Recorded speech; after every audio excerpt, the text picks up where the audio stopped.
Literally what inspired this video is me rediscovering underground R&B lately. Like, I'm a product of the 80s/90s, like when R&B was at its highest point, the pinnacle of sex appeal, and you know what I'm saying? Like when R. Kelly was like official tissue before he started doing some wild shit.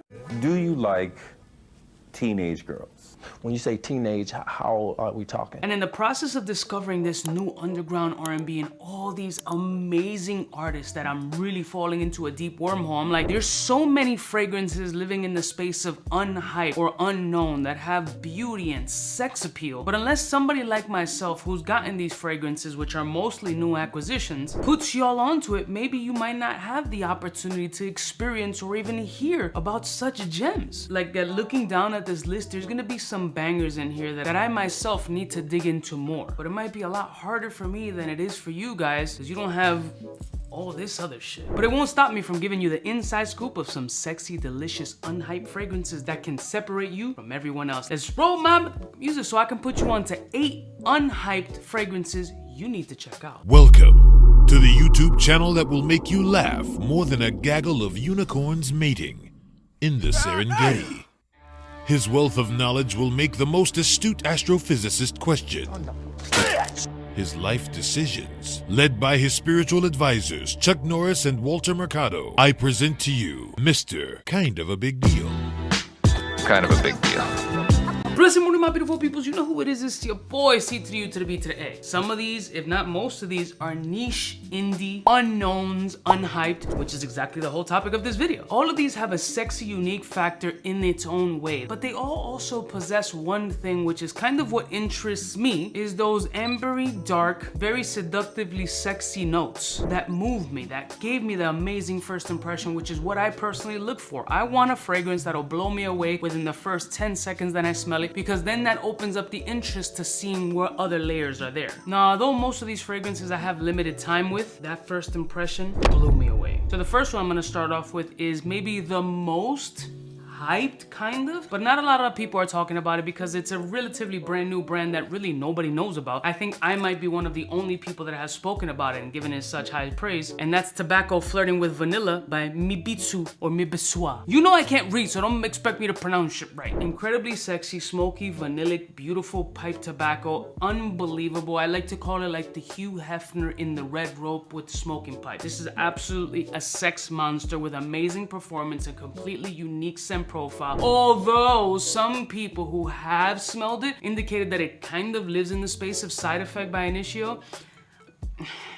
Okay, it's like saying everything pineapple is Aventus. This is a sleeper, and I think the brand is gonna be doing a lot of amazing things as I've explored all the fragrances from the brand. I don't own them, but I've smelled them, and they just know what's hitting. So I think this house, if they continue going the same trajectory that they're going now, is gonna make a huge splash. But this particular fragrance, Tobacco Flirting with Vanilla, is fire. Next one. I don't think anybody really knows about this brand. The first time I got introduced to it was from Joe Sent Me. He sent me his fragrance called Triple X. So the brand reached out and sent me a package of different fragrances, and this one particularly caught my attention, and this one's called DXI from Pre-Production Perfumery. See, they labeled it to me, to Cubano. Now this one has almond, pheromone, rose, smoky, nutty, but the pheromone portion, I sometimes feel like this whole pheromone thing is kind of a sham. Like, I've never experienced a true pheromone fragrance that some shorty was like, oh my god, my panties are falling off instantly. Like, that's not a thing. At least I don't think so. I've never experienced that. Please let me know if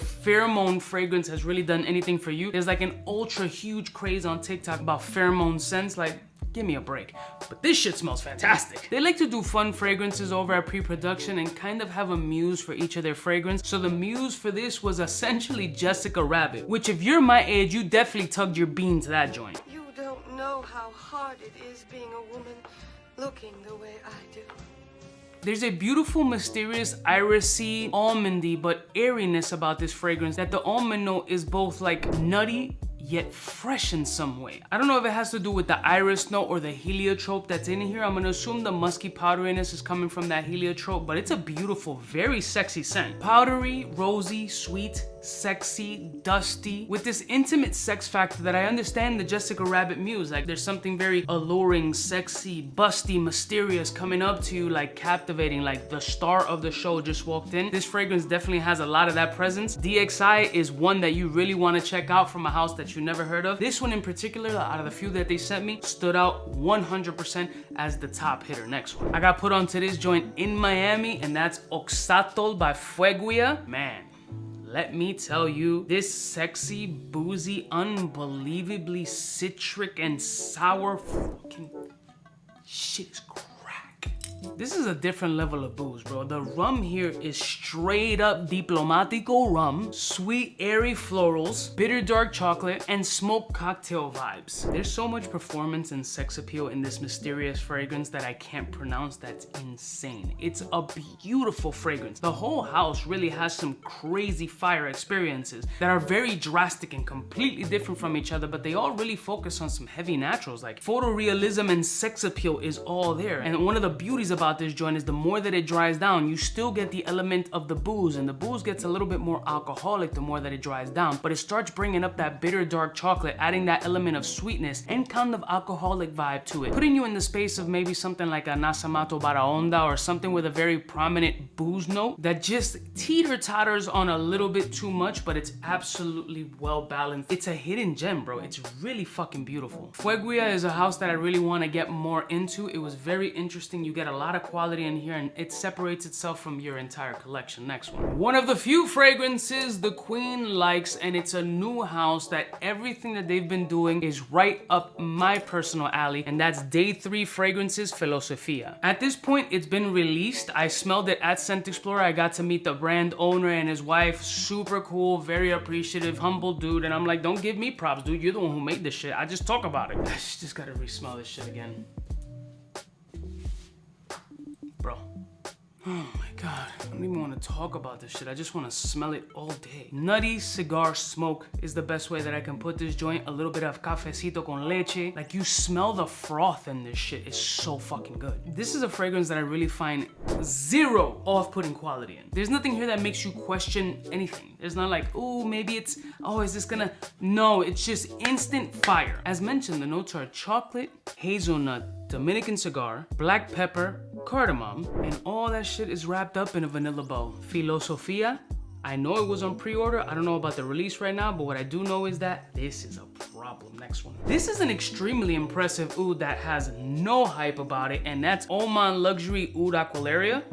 Oof. The only thing I would criticize this fragrance about is that it needs about a couple minutes. Like, the first impression is fire, but they get so much better in the continuation of this fragrance. It takes about 10 minutes or so for this shit to start to unwind, and it unravels into this beautiful, mysterious patchouli and oud fragrance with a nice tart, unusual fruitiness in this fragrance that doesn't usually live in the oud space, but works fire. The interesting part about this oud fragrance is that it isn't fecal or animalic, but also has this unusual Jolly Rancher green apple candy essence right at the midsection. I just dropped a test strip. That really is weird, but in the best way possible. Like, why would you add a green Jolly Rancher-ish candy to something that's supposed to be a potent oud fragrance? It works. The performance on this joint was nuts. It lasted forever and a day. Don't spray this shit on your clothes unless you're willing to sacrifice it to the fragrance gods, because Jesus won't be able to wash this shit out of your clothes. I think it's a beautiful fragrance, completely different from your typical rose oud combination. Again, green candy apple, dirty patchouli. The oud here is very just buttery, and there's also elements of fresh cleanliness with some greenery in here. I don't know why people don't give a I mean, it's expensive, it ain't cheap, but it don't smell cheap either. For me, I think this shit is a banger. Next one. Now, this new fragrance, I got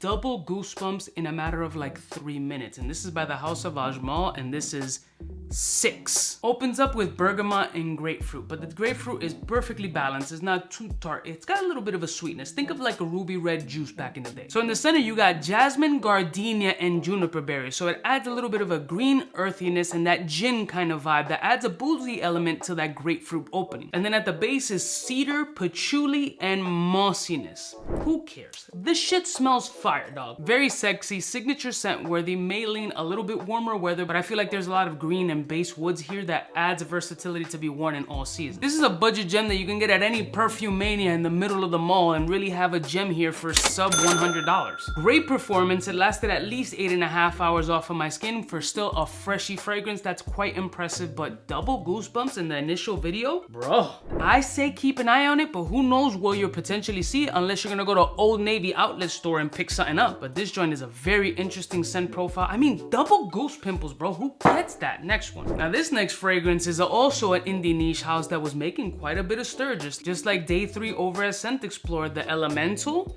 Cashmere Sex is lit in the streets. It's got plum and fig in it. As a plum and fig fan, you think I'm not gonna mention this fragrance? You're bugging. Musk, fig, plum. Sexy, cashmere kind of scent profile that's a little bit leathery, wildly juicy. It's earthy, super sexy and intimate, and an absolute sexual sleeper. A must try.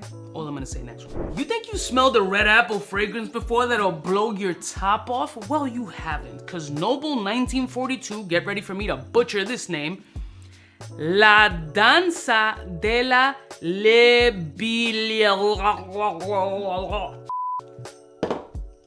I should have never dropped out freshman year. This is insanity. Nothing else I've experienced with this vibrancy of red apple, beautiful cinnamon touch. And then we're going from red apple cinnamon, we're leaning towards an apple pie, and then we take a sharp left into coconut vanilla. And on top of that coconut vanilla, let's just shave off a little lime zest and put it on a plate of cedarwood. Insane. I haven't worn this fragrance in like 2 months until now.